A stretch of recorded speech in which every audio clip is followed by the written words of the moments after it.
শেখ হাসিনা ডাক দিলে ঢাকায় লক্ষ লক্ষ লোক জড়ো হবে মুহূর্তেই, তখন পালানোর পথ পাবে না বিএনপি। এবার সেনাপ্রধানের তদারকিতে দেশে ফিরছেন শেখ হাসিনা।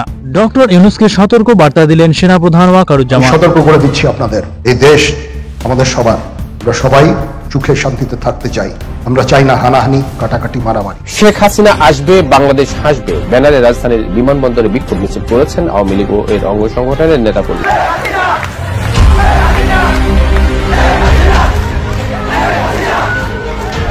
স্লোগানে মুখরিত পুরো ঢাকা শহর। তাদের একটাই স্লোগান, মুজিবের বাংলায় রাজাকারের ঠাঁই নাই।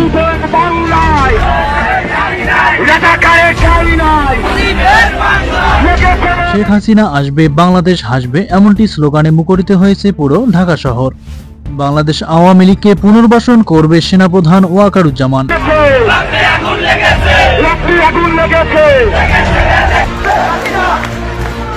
জয় বাংলা স্লোগানে ভরে যাবে বাংলাদেশ। অন্তর্বর্তী সরকার যদি সুষ্ঠু নির্বাচন দেয় তবে আওয়ামী লীগই জিতবে, এমনটি জানিয়েছে সাধারণ জনতা। জয় বাংলার স্লোগানে ভরে যাবে এই দেশ। সুষ্ঠু নির্বাচন যদি দেয় আওয়ামী লীগ 100তে 100 আওয়ামী লীগের ঠেকানোর লোক আল্লাহ ছাড়া। আগেই ভালো ছিলাম, দেশ এখনো পুরোপুরিভাবে স্বাধীন হয়নি, এখনো আমাদের পুরোপুরি নিরাপত্তাহীনতায় ভুগতে হয়, জানালেন সাধারণ জনতা।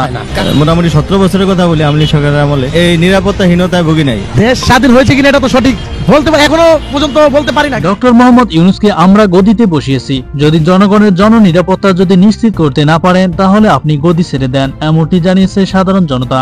রক্তের উপরে সরকার বানাইছি, তাহলে কেন আমাদের এত ব্যর্থতা? আমাদের ভাই বোনদের নিরাপত্তা নিশ্চিত করতে না পারলে এই গদি ছেড়ে দেন, আমরা নিজেদের হাতে আইন তুলতে বাধ্য হব।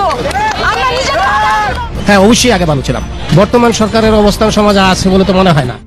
এদিকে বিএনপি নেতাকর্মীদেরকে মাঠ পর্যায়ে কন্ট্রোল করা যাচ্ছে না বলে জানিয়েছেন বিএনপি সাবেক এমপি রুমিন ফারহানা। নেতাকর্মীদেরকে মাঠ পর্যায়ে কন্ট্রোল করা যাচ্ছে না, চাঁদাবাজির সঙ্গে যুক্ত, জমি দখলের সঙ্গে যুক্ত, টেন্ডারবাজির সঙ্গে যুক্ত, নানান জায়গা থেকে কিন্তু বিএনপি নেতাকর্মীদের বিরুদ্ধে প্রচুর কমপ্লেইন। দীর্ঘ 9 মাস পরে নতুন করে ছাত্রলীগ আবার জেগে উঠল।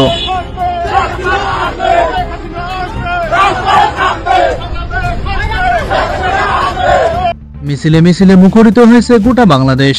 তাদের একটাই দাবি, ডক্টর ইউনূসকে পদত্যাগ করে তাদের একটাই দাবি, ত্রয়োদশ জাতীয় নির্বাচনে আওয়ামী লীগকে অংশগ্রহণ করানো এবং অন্তর্বর্তী সরকারকে ভেঙে দেয়া।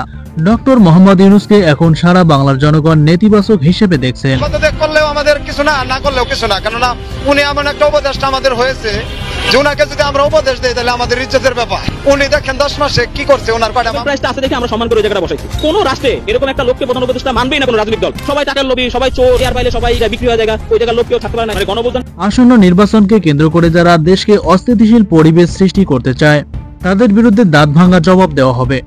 আমরা চাই দেশে শান্তি এবং শৃঙ্খলা ফিরিয়ে আসুক। নির্বাচনকে কেন্দ্র করে যারা এই বাংলাদেশকে অস্থিতিশীল করতে চায় তাদেরকে আমরা দাঁত ভাঙা জবাব দেব। আওয়ামী লীগের নেতা কর্মীরা এখানে প্রমাণ করতে চায় যে এই ঢাকা আওয়ামী লীগের। আমি সতর্ক করিনি, আমি আপনাদের সতর্ক করে দিচ্ছি।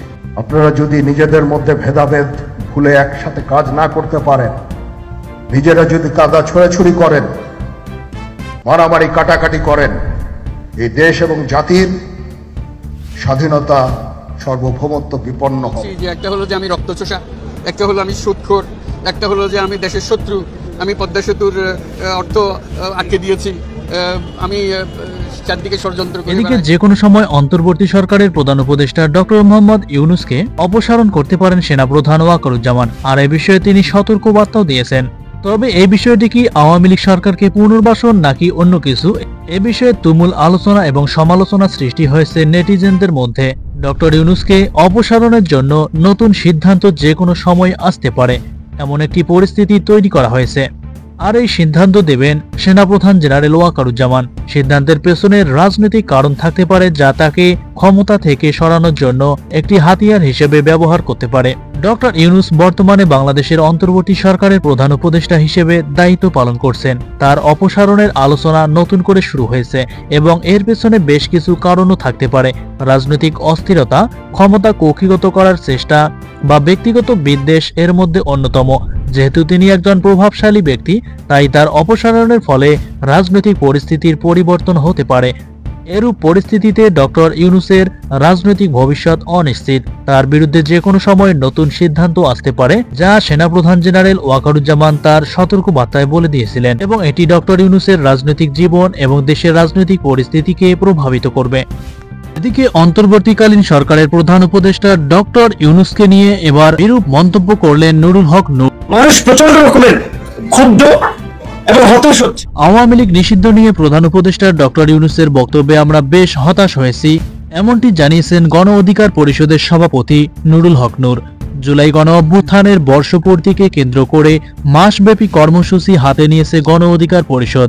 1 জুলাই কর্মসূচির প্রথম দিনে কোটা সংস্কার আন্দোলন থেকে রাষ্ট্র সংস্কার আন্দোলন এমন আলোচনা সভার আয়োজন করে দলটি।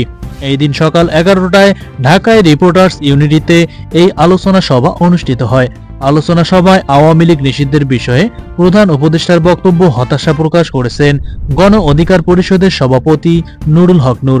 তিনি বলেছেন, কয়েকদিন আগে লন্ডনে প্রধান উপদেষ্টা আওয়ামী লীগ নিষিদ্ধের বিষয়ে যা বলছেন তা অত্যন্ত দুঃখজনক।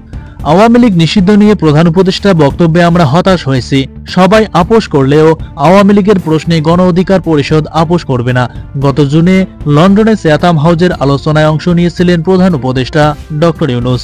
আওয়ামী লীগকে নিষিদ্ধ করা হয়নি এমনটি উল্লেখ করে প্রধান উপদেষ্টা বলেছিলেন, দেশের নিরাপত্তা, দেশের রাজনীতির নিরাপত্তার স্বার্থে নির্দিষ্ট কিছু সময়ের জন্য আওয়ামী লীগের কার্যক্রম স্থগিত থাকবে।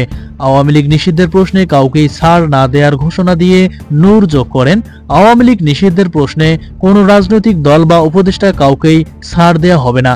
আমরা শুরু থেকে বলছিলাম জাতীয় সরকার গঠন করতে, জাতীয় সরকার না হওয়ায় আজকে এই পরিস্থিতি তৈরি হয়েছে।